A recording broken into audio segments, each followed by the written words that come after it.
Oke teman-teman, selamat datang di podcast kita, podcast Teknosans, ngobrolin tekno sambil santai. Oke teman-teman, di sesi ini bareng aku Njang Swandi sebagai host. Dan tentunya di sesi ini kita akan ngebahas ya terkait algoritma teman-teman. Nah, sehingga beberapa episode ke depannya tuh kita akan fokus gitu kan di algoritma-algoritma, jenis-jenis algoritma. Nah, teman-teman, di sesi kali ini kita akan fokus ya di tentang algoritma dan tentunya algoritma itu banyak banget gitu kan jenis-jenisnya. Sehingga beberapa episode kedepannya itu kita akan banyak banget gitu kan bersinggungan dengan si algoritma ini. Nah, teman-teman, tentunya di sesi kali ini tuh kita akan fokus dulu gitu kan di satu materi tentang algoritma ini, yaitu algoritma backtracking. Dan tentunya di sini tuh aku nggak sendiri aja teman-teman. Di sini aku bareng ditemenin sama Kak Vina. Nah, boleh nggak Kak buat perkenalan terlebih dahulu? Oke, hai teman-teman, kenalin aku Pina Sri Rahayu, mahasiswa FTI Unsab. Oke. Sebelumnya thanks banget ya Kak buat mau datang gitu kan di podcast ini, Sama. mau sharing gitu kan. Iya. Nah, mungkin teman-teman biar nggak terlalu lama gitu kan, kita langsung saja mulai sesi ini di materi mengenai algoritma backtracking. Backtracking.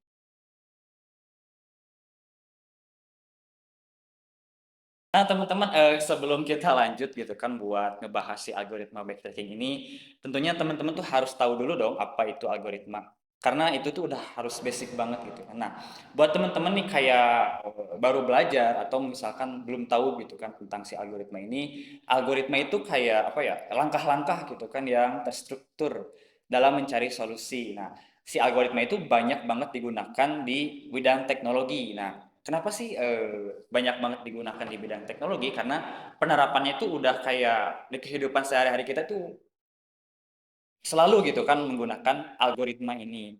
Nah, oke, mungkin lanjut saja ya kita ke algoritma backtracking. Nah, mungkin dari Kapina nih boleh sharing gitu kan terkait si algoritma backtracking ini apa sih gitu kan? Backtracking ya. Oke, jadi teman-teman, backtracking ini adalah atau runut balik ya, salah satu jenis algoritma yang digunakan untuk memecahkan masalah gitu, dengan mencoba semua kemungkinan. Jadi dengan metode runut balik ini, kita tuh nggak harus mencoba semua kemungkinan yang ada, tapi dengan melakukan pencarian yang mengarah ke solusinya aja. Jadi intinya kayak menghemat waktu lah, Kak. Seperti itu sih. Sehingga jadi kayak lebih efisien aja ya. Iya, seperti itu. Nah, mungkin dari si algoritma backtracking ini tuh kayak misalnya ada nggak sih kayak buat implementasi, apakah digunakan gitu di kehidupan sehari-hari gitu? Oh, ada. Jadi kayak kalau di kehidupan sehari-hari, implementasinya itu kayak bayangin aja kalau tahu nggak sih sebuah labirin? Oh, kayak maze gitu. Iya, jadi kan labirin ini tuh kita tuh kalau masuk kan menemukan jalan keluar gitu ya. Maaf belibet. Jadi kita tuh harus menemukan jalan keluar yang dimana kalau misalkan kita masuk nih terus memasuki jalan buntu, kan otomatis kita tuh harus mundur ke jalan sebelumnya ya untuk menemukan jalan alternatif lain. Nah, seperti itu sih konsepnya gitu. Oh, jadi kita tuh kayak apa ya, nge-backtrack buat cari jalan yang bener gitu Iya, kan? seperti itu sih. Mudah banget ya kayak apa ya? Mungkin awalnya kita tuh kayak aneh gitu kan ngedenger apa sih backtracking atau mungkin kayak nggak ngerti gitu Iya, kan. Tapi bener. setelah dikupas gitu kan, ternyata implementasinya tuh kayak sederhana banget gitu ya Iya. Kak. Oke. Nah, boleh Kak, misalnya dari apa ya, dari si algoritma ini tuh kayak apakah dipecah ke beberapa jenis lagi gitu atau mungkin enggak? Oh, ada sih. Jadi algoritma backtracking itu ada dua jenis ya. Jadi jenis pertama ini jenis algoritma backtracking rekursif yang dimana pendekatan rekursif ini menggunakan pemanggilan fungsi secara berulang untuk menemukan suatu kemungkinan gitu. Jadi tapi di rekursif ini rentan banget terhadap masalah nih seperti Stack Overflow gitu. Terus yang kedua dari algoritma backtracking iteratif gitu yang dimana pendekatan iteratif ini menggunakan struktur data sih. Seperti itu. Betul. Ternyata teman-teman dari algoritma ini tuh kayak dibagi lagi gitu kan Iya, ke dua jenis ya, iya, yang lebih kayak lebih spesifik sama mungkin ada plus minusnya ya iya, dari pasti masing-masing ada. jenis ini. Nah, mungkin Kak dari apa ya, dari si algoritma backtracking itu kayak mungkin teman-teman tuh kayak apa ya, belum jelas banget gitu kan Ya. mengenai gimana sih cara kerjanya. Nah, boleh kayak sharing gitu kan, cara kerjanya itu si algoritma backtracking itu kayak bagaimana? Oke, jadi cara kerja algoritma backtracking itu ada 3 langkah. Yang pertama itu mencoba solusi gitu, yang dimana awalnya tuh ada langkah awal, lalu ada langkah berikutnya gitu. Terus yang kedua adalah memeriksa kondisi, yang dimana setiap langkah bakal dicek apakah valid atau tidak gitu. Kalau misalkan nggak valid berarti mundur atau backtrack gitu disebutnya, untuk mencari jalan lain gitu. Nah, untuk yang ketiga ini sama seperti di kedua yang mundur itu gimana? Yang mundur gitu. Nah, yaitu mundur dan coba lagi. Yang dimana kalau misalkan setiap langkah semuanya ini gagal, berarti kan otomatis bakal mundur gitu buat nyari jalan alternatif lain. Nah, proses ini tuh berlangsung sampai menemukan solusi yang sesuai. Seperti itu. Oh, jadi kayak ada step-stepnya ya Kak, kayak Iya, misalnya kalau opsi satu tuh nggak terpenuhi, mungkin harus ke opsi dua gitu kan, seperti itu. dan seterusnya Iya, gitu. terus aja gitu berulang. Kayak looping ya. Iya, seperti itu. Oke, eh, apa ya, dari penjelasan cara kerja Kapina itu kayak berstep-step ya Kak. Iya, Jadi ada stepnya. Jadi ketika ada step satu itu belum terpenuhi, jadi maju ke step berikutnya gitu. Dan jadi apa ya, kayak mundur buat mundur. nyari jalan apa? Jalan alternatif lain buat nyelesain masalah itu gitu. Dan terjadi apa, proses looping ya. Nah mungkin Kak dari algoritma backtracking ini sendiri tuh kayak ada nggak sih buat studi kasusnya, mungkin dalam hal pemrograman atau mungkin dalam kehidupan sehari-hari? Ada sih, jadi mungkin lebih kayak ke aplikasi ya, nggak apa-apa. Oh nggak apa-apa. Jadi kayak em, dalam contohnya ini pernah gak sih mungkin teman-teman familiar ya, terus pernah main juga tapi nggak pernah, bukan nggak pernah sadar ya, tapi kayak tahu. Belum ngeh aja gitu. Ya, jadi kayak eh, aplikasi permainan puzzle Sudoku gitu. Nah, Nah bagaimana Kak? jadi kan permainan itu permainan teka-teki yang dimana ukurannya itu ukuran 9 kali 9 Iya. yang di dalam itu ada subgrid lagi dengan ukuran 3 kali 3 yang dimana eh, grid tersebut harus diisi dari 1 sampai 9 gitu dengan seperti itu sih. Terus kalau langkah penyelesaiannya menggunakan algoritma backtracking sendiri, itu awalnya kita tuh harus menemukan kotak kosong ya. Oh iya betul. Terus kotak itu tuh kita isi dari angka 1 sampai 9. Bebas ya kalau untuk mengisinya gitu. Terus nanti sistem akan memproses apakah angka ini valid atau tidak. Kalau misalkan valid berarti lanjut, kalau misalkan nggak valid berarti mundur gitu. Terus harus mengubah isiannya juga gitu dengan angka lain. Ulangi terus proses itu tuh sampai semua kotak terpenuhi gitu. Iya. Misalnya dengan aturan gitu lah. Seperti itu gitu.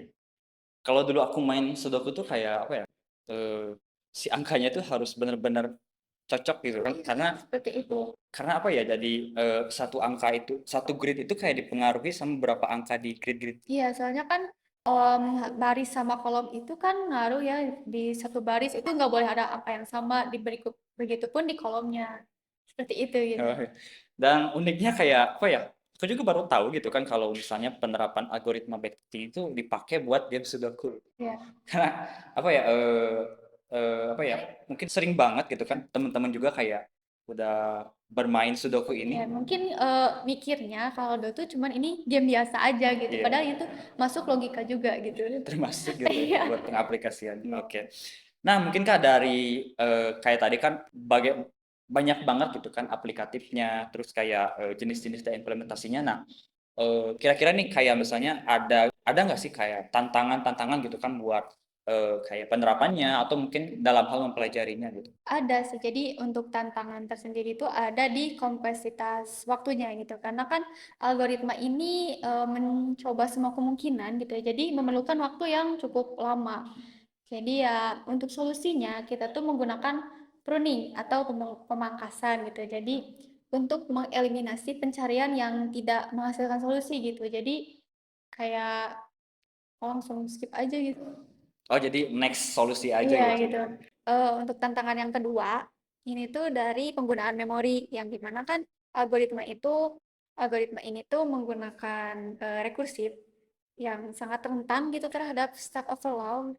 Nah, jadi untuk solusinya kita tuh ganti rekursif ini jadi iteratif yang menggunakan struktur data. Seperti itu sih. Jadi kalau misalnya itu kan dari jenis ya, Ya, ya kita itu harus menyesuaikan juga gitu. iya seperti itu gitu. Banyak banget ya kayak misalnya tantangan-tantangan dari penggunaan algoritma Iya, ini. Dan mungkin teman-teman ketika menggunakan algoritma itu kayak harus menimbang lagi gitu kan buat penggunaannya itu kan cocok enggak gitu kan. iya. Karena banyak banget gitu kan tantangan yang tadi Kapina sebut.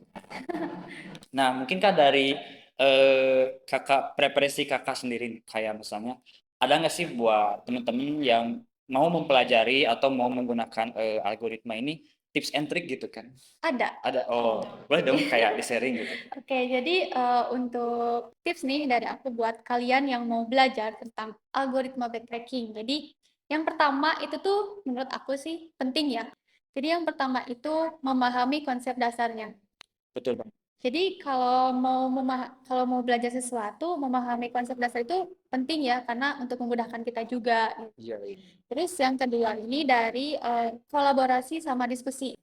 Jadi maksudnya ini untuk memudahkan kita juga kalau misalkan ada kita yang nggak paham, kita tuh bisa diskusi sama temen gitu. Terus yang ketiga, mungkin dari ketiga ini aku juga pernah ngerasain takut salah. Takut salah. Nah, jadi maksudnya dari jadi Gimana? ini jangan takut salah gitu kan karena kan namanya juga proses belajar, jadi salah wajar gitu. Iya benar.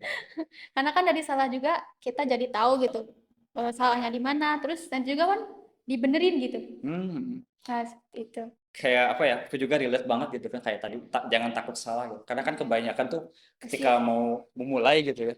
aduh takut salah pasti gitu kan. Iya betul banget. Eh, terus yang keempat, tambahan dari aku itu dari latihan-latihan. Nah, untuk latihan ini kan menjadi untuk kita tuh meningkatkan kemampuan kita gitu. Jadi latihan juga perlu seperti itu saudari. Untuk memperdalam gitu. Iya, Oke, Kak, thanks banget ya buat berbagi terkait apa ya, tips and triknya gitu kan. Buat teman-teman kayak aplikasi ini kalau misalnya mau gitu kan pelajari algoritma ini. Tips and trik dari Kapina tadi. iya. Nah, teman-teman kan dari awal kita udah dibahas gitu kan kayak bagaimana sih algoritma backtracking ini tuh.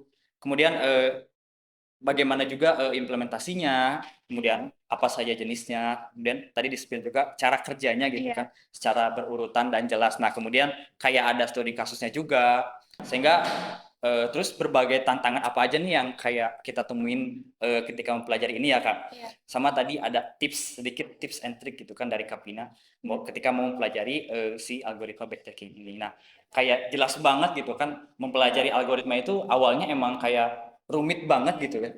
Tapi ternyata ketika kita kupas bareng gitu kan si algoritma backtracking ini kayak mudah untuk dipelajari gitu. Iya, benar banget. Nah, mudah-mudahan mungkin dari episode kali ini tuh buat teman-teman yang saat ini memang lagi belajar atau pengen tahu aja nih algoritma backtracking itu bagaimana membantu gitu kan dari Iya. episode kali ini. Betul ya? Semoga membantu ya. Iya, benar banget. Oke, mungkin sekian ya dari episode kali ini.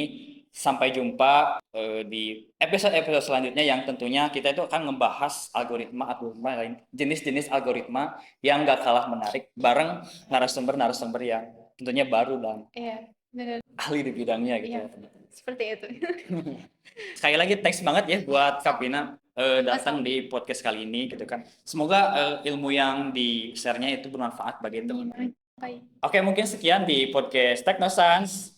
Ngobrolin Tekno tekno sambil sambil santai. santai. Dadah. Dadah.